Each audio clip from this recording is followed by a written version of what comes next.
Bonjour, voici donc la troisième vidéo sur le chapitre numéro 8. Nous avons vu les inéquations, les valeurs absolues et maintenant le signe d'une fonction. Tout cela regroupe les inégalités et les intervalles. Alors la troisième partie de ce cours sera faite en 3 vidéos. Voici la première, parce que sinon la vidéo risquerait d'être beaucoup trop longue. Alors dans cette première vidéo, nous allons voir les fonctions affines. D'abord, nous allons rappeler ce qu'est une fonction affine. Alors une fonction affine s'écrit toujours de la forme ax plus b. C'est toujours une droite et le a dans ax plus b, c'est le coefficient directeur. Le b, l'ordonnée à l'origine. On dit aussi que le a, c'est la pente de la droite et b, c'est l'intersection de cette droite avec l'axe des ordonnées.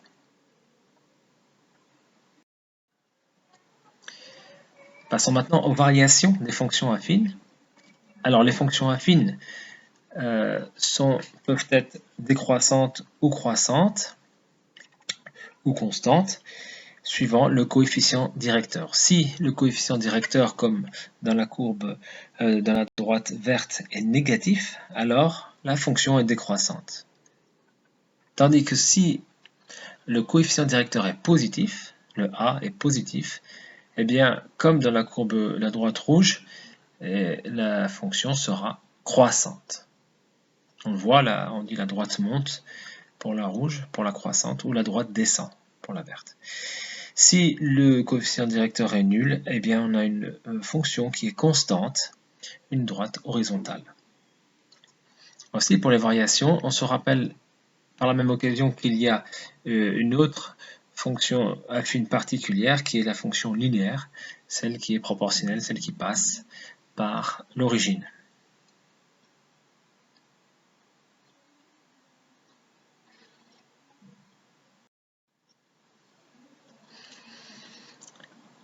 Pour déterminer la position relative de deux droites, eh bien, on va regarder les équations de ces droites.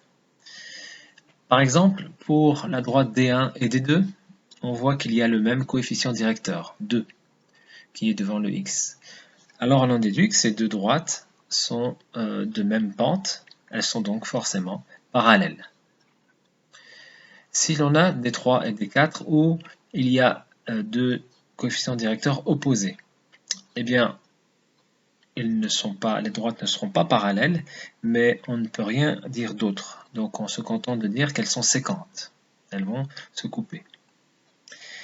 Pour la droite D5 et D6, on voit que le coefficient directeur de D5 est 2 et D6, eh bien, il n'y en a pas. C'est une fonction constante, donc la droite est horizontale. Elles vont forcément, ces deux droites, être séquentes également. Voilà, pour le dernier D7 et D8, eh bien, ce sont deux fonctions constantes, donc deux droites horizontales. Ces droites sont forcément parallèles. Voilà le type d'exercice que l'on peut vous demander. Il faut observer donc les équations des droites pour savoir si elles sont soit parallèles, soit séquentes.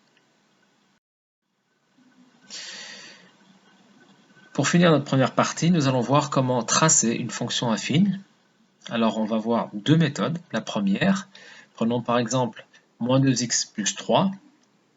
Je voudrais tracer sa représentation graphique.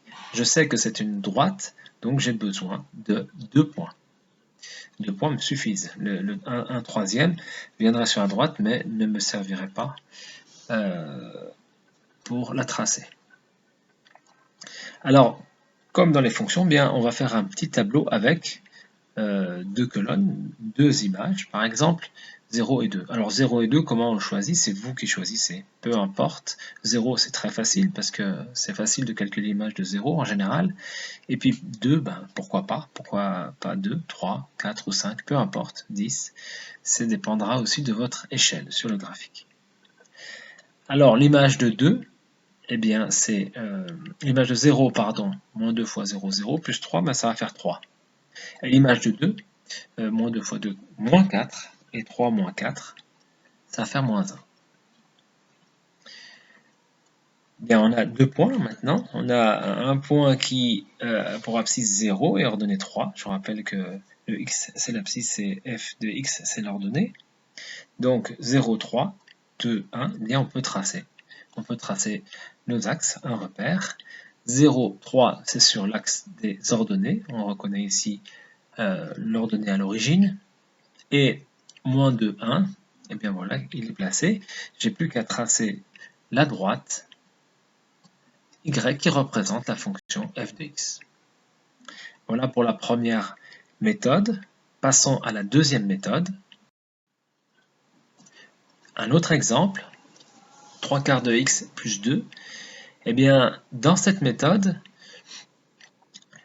on va considérer que on connaît bien sûr l'ordonnée à l'origine, donc on dit que forcément cette droite va passer par le point 0,2 puisque 2 est l'ordonnée à l'origine. Voilà.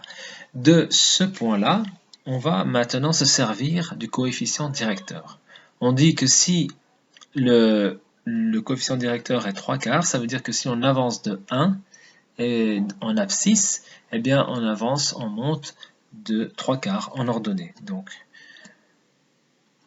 quand l'abscisse augmente de 1, l'ordonnée augmente de 3 quarts. Alors là, on peut utiliser la proportionnalité et multiplier tout par 4, c'est-à-dire si j'avance de 1, je monte de 3 quarts, bien si j'avance de 4, je vais monter de 3, parce qu'on multiplie le 1 par 4 et le 3 quarts par 4 pour faire disparaître la fraction, et on est proportionnel, donc c'est toujours valable.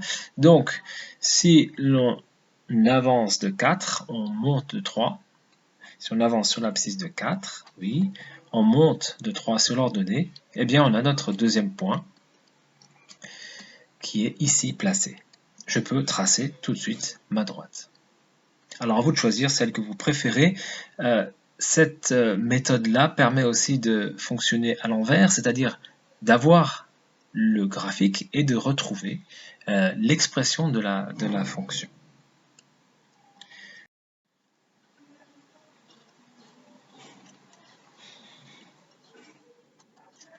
Voilà, nous avons vu donc quelques rappels sur les fonctions affines, les positions relatives et le tracé d'une fonction affine. Nous allons maintenant regarder l'exercice. Il y en a deux exercices très rapides. Donc, je vous demande de trouver les positions relatives de ces droites.